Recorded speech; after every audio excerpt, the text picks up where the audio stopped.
Hemos recibido al congresista Edgar Tello de la bancada del bloque magisterial, que son 10 miembros que surgieron de Perú Libre, fueron elegidos con Perú Libre, ahora forman una bancada propia, integrada sobre todo o exclusivamente por maestros, ¿no? Así es. Entonces, permítame comenzar preguntándole sobre una ley, sobre la que hemos hablado con su colega Carlos Anderson, una ley que usted promovió, naturalmente, como maestro que es, respecto al nombramiento automático, es decir, sin examen de los maestros contratados.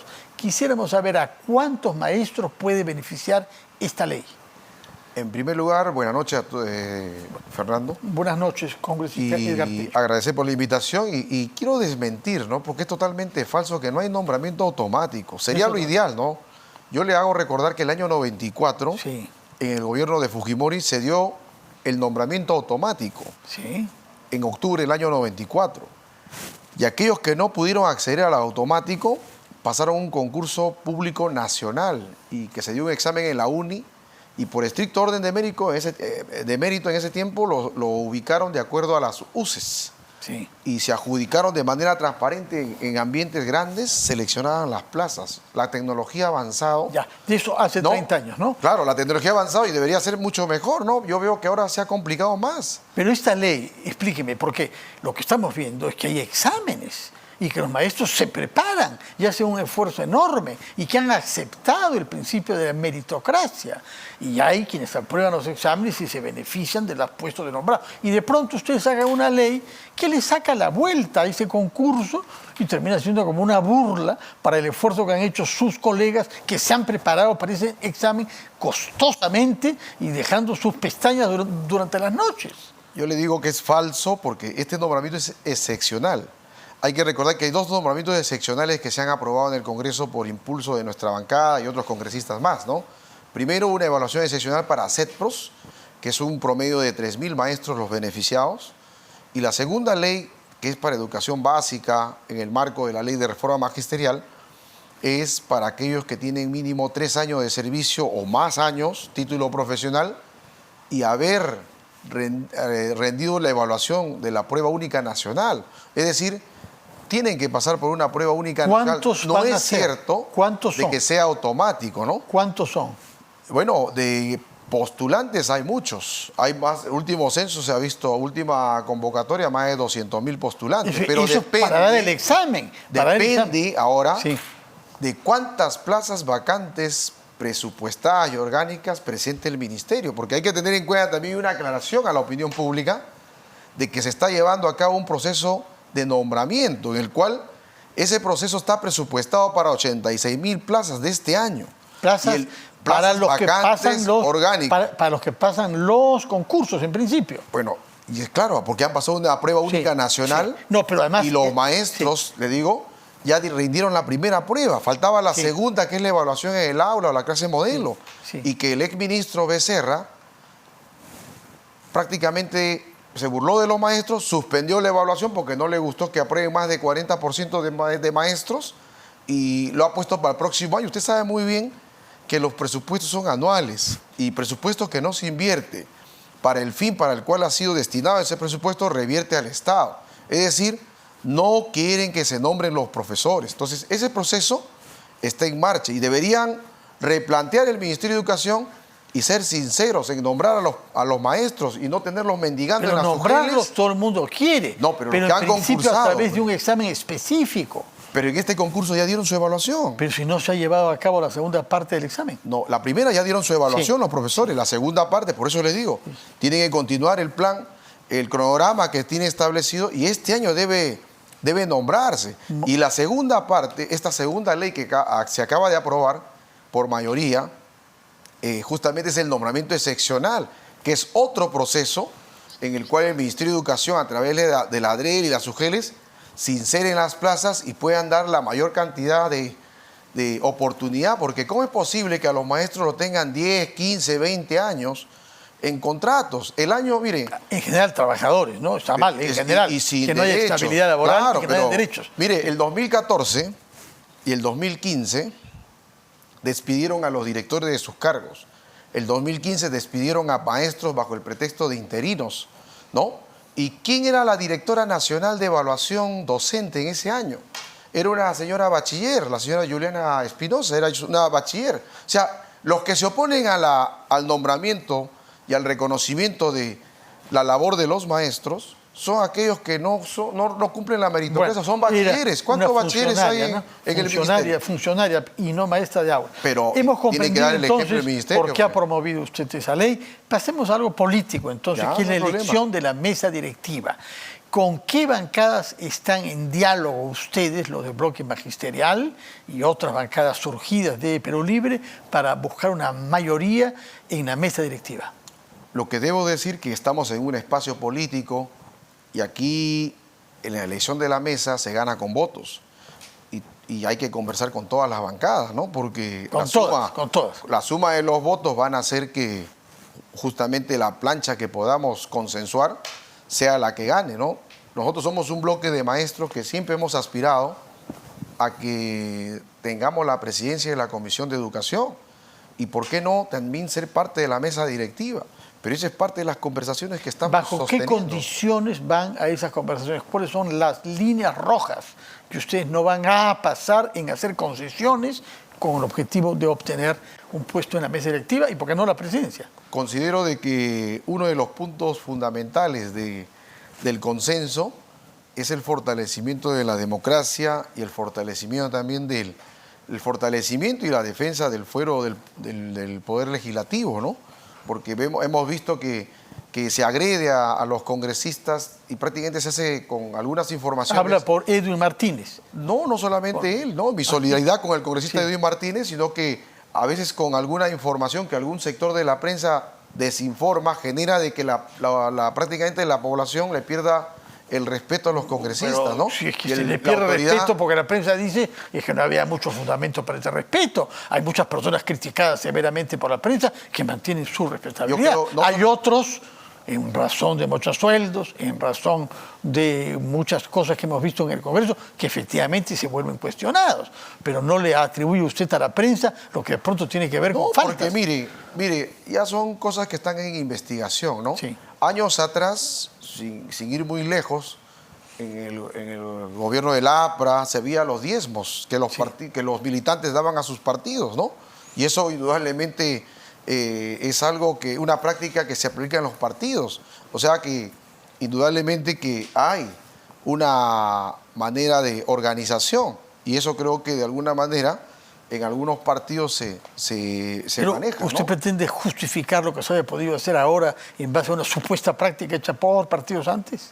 No, en todo caso debe haber una legislación en la parte y no justifico Puesto que absolutamente usted nada, sino plantea que el tema, puesto que usted plantea el tema, yo lo quería abordar al final, hablar antes sobre política y la mesa directiva, pero usted quiere ir al fondo, de frente al tema. ¿Se le ha reprochado a usted haber cometido irregularidades respecto de los ingresos de sus colaboradores, de sus trabajadores? Incluso se ha hablado de un papel jugado por su esposa, que ha buscado dinero para financiar un viaje a Alemania. Sobre estas denuncias, ¿usted tiene alguna autocrítica que hacer o todo es la maldad de los demás? mire, yo creo que las personas tienen derecho a exigir algo que por años, quizás en un centro laboral, quieran pasar a ser nombrados, ¿no? Yo considero también que porque no logro ese deseo de nombrarme en este poder del legislativo, entonces como no logro ese objetivo, entonces lo que hago es echar barro con ventilador de cosas para que me hagan caso. Entonces creo que eso indudablemente es una mala práctica y bueno, yo le deseo éxitos a las Pero personas. es falso que usted haya contratado a una pariente de su esposa. Mire, eso está en investigación. Pero yo usted debe saber. no Pero- quiero adelantar que sean parte de las investigaciones. Pero si es algo y que le concierne a usted debe saber. Esto va... No, por eso le digo, Sí. por eso le digo. Hay normas, hay formatos que tienen que llenar y yo lo dejo ahí. No quiero ahondar en el punto que sigan las investigaciones y que yo lo único que puedo decir es que las personas, a veces uno actúa de buena fe y Comete errores. y algunos, puedo cometer errores, yo no soy perfecto, pero otros actúan con venganza, ¿no? O sea, no me sale lo que yo pretendo hacer, Entonces, ¿qué hago? Actúo con venganza. ¿A quién se refiere con ¿No? esa venganza? Y ¿La venganza bueno, vendría de la parte de quién? No, Yo lo no único que le entendemos digo es que continúen las investigaciones y en las investigaciones pues se determinarán ya, las responsabilidades y ya. si eso realmente, Muy como bien, usted manifiesta, pero- es así o no es así. No, yo no digo No, que no, sea lo que así. usted me Yo está- le he preguntado, para que usted debe saberlo. Por eso yo le he preguntado si es verdad o no. Lo que se dice, yo no lo afirmo porque yo no lo sé. Usted lo sabe, pero veo que no lo niega. No, que pasen las investigaciones. Ah, yo no tengo ningún se inconveniente. remite a la Yo justicia. me allano a las investigaciones y de acuerdo. dejémoslo ahí que siga la Ahora, intriga. ¿por qué cree usted que el Congreso del cual usted forma parte tiene una tasa de aprobación tan baja, históricamente baja, 6% según la última encuesta? Yo creo que no es el primer Congreso que tiene ese porcentaje bajo, ¿no? En todas las gestiones, he estado revisando algunas gestiones en todo este proceso democrático y veo que para algunos sectores siempre el Congreso ha tenido baja puntuación, ¿no?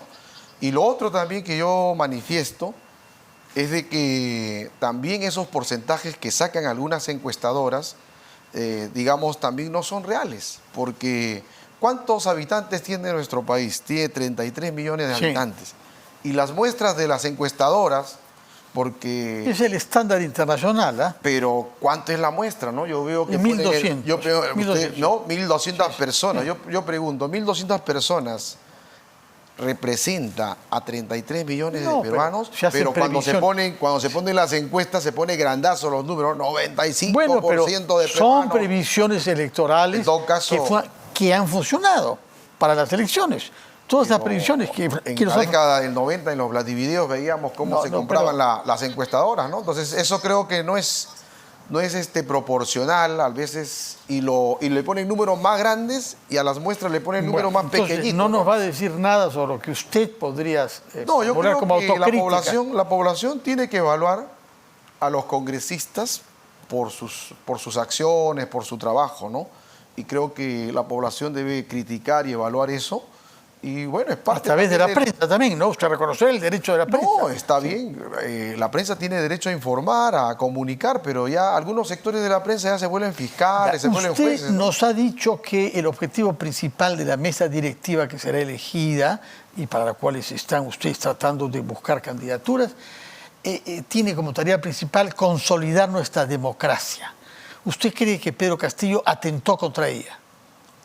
Por eso está Pero es en justificadamente. Barbadillo. Yo lo justifico, ¿no? Es decir, ¿cree que es justo que haya sido detenido en Barbadillo por haber violado el orden constitucional, atentando contra nuestra democracia? No, él cometió pues una infracción constitucional, ¿no? Que fue prácticamente un golpe de Estado que se frustró, que fue, digamos, un mensaje a la nación. ¿Y los maestros que creyeron en él? No, yo le digo, déjeme terminar la idea.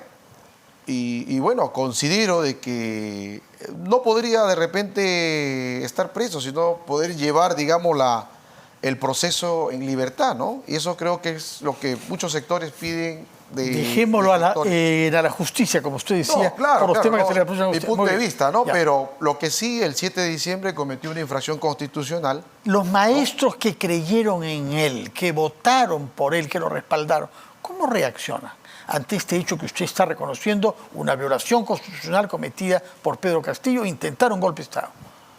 Bueno, hay sectores que están viendo, ¿no? Bueno, y el profesor Pedro Castillo no actuó así porque él de repente quiso hacerlo, ¿no? Sino el entorno que lo rodeó, prácticamente lo aisló de su gremio, de sus bases, de su bancada. ¿Cuál es ese entorno? Lo llevaron, ¿no? No lo comprendemos bien. ¿Quiénes son los miembros de ese entorno? Bueno, en ese entorno, ahí no podemos negar de que han gobernado pues militantes del Sute Patria Roja, de los caviares que han sido ministros, ¿no? Funcionarios. Entonces, ellos mismos han generado pues que... Pero los que estaban con él ese día en ese cuarto eran Aníbal Torres, que creo que no son caviar, ¿no? Y no es de Sute Patria Roja. Y la señora Betsy Chávez, que tampoco me parece que sea caviar, ¿o sí? No, por eso, pero había todo un equipo de el gabinete de ministros, ha habido funcionarios, Esos secretario estuvieron general, Estuvieron afuera. ha habido asesores, ¿no? De diferentes. Entonces, todo ese entorno lo ha llevado pues, a profesora a donde está, ¿no? Actualmente a cometer lo que todos conocemos el 7 de diciembre. No todos, algunos pero niegan, sin embargo, usted reconoce, pero algunos sin niegan. embargo, yo le digo algo, ¿no? Esos señores deberían asumir su gran responsabilidad de lo que hizo el profesor Pedro Castillo, pero sin embargo vemos algunos sectores que lo único que hacen no asumir, sino echarle la culpa a la bancada de bloque magisterial, a Perú Libre, y le echan la culpa. No, ellos son los responsables, como si nosotros hubiésemos tenido, digamos, la disposición de, ya, profesor, haga esto, y como entonces prácticamente no hemos tenido ese digamos, acercamiento, ¿no? De acuerdo, comprendemos el punto de vista. Finalmente, sobre los temas que le conciernen a usted y a su señora esposa, no nos va a decir nada, porque se le reprocha a ella, ¿no? También. Bueno, yo diría que continúen las investigaciones. Pero es falso. Aclaren las cosas, las investigaciones se aclararán y bueno, pues yo creo que... Y usted acatará lo que la justicia decida. Yo me allano a las investigaciones que nos notifiquen, ¿no? Y yo le digo una vez más, a veces uno actúa de buena fe en apoyar a alguien para que ocupe un espacio, pero sin embargo cuando no me sale lo que yo deseo, ya actuamos con venganza y sacar A, B, C cosas, ¿no? Y de acuerdo. Yo solamente o sea, deben haber personas en su entorno que han obrado de esa manera, por lo que usted dice. Personas bueno, las investigaciones determinarán, ¿no? Bueno, muy bien. Esperaremos el resultado de esas investigaciones con el compromiso de acatarlas que nos ha hecho conocer usted. Edgar Tello, muchas gracias, congresista del bloque magisterial. Muchas que tenga gracias. usted buenas noches.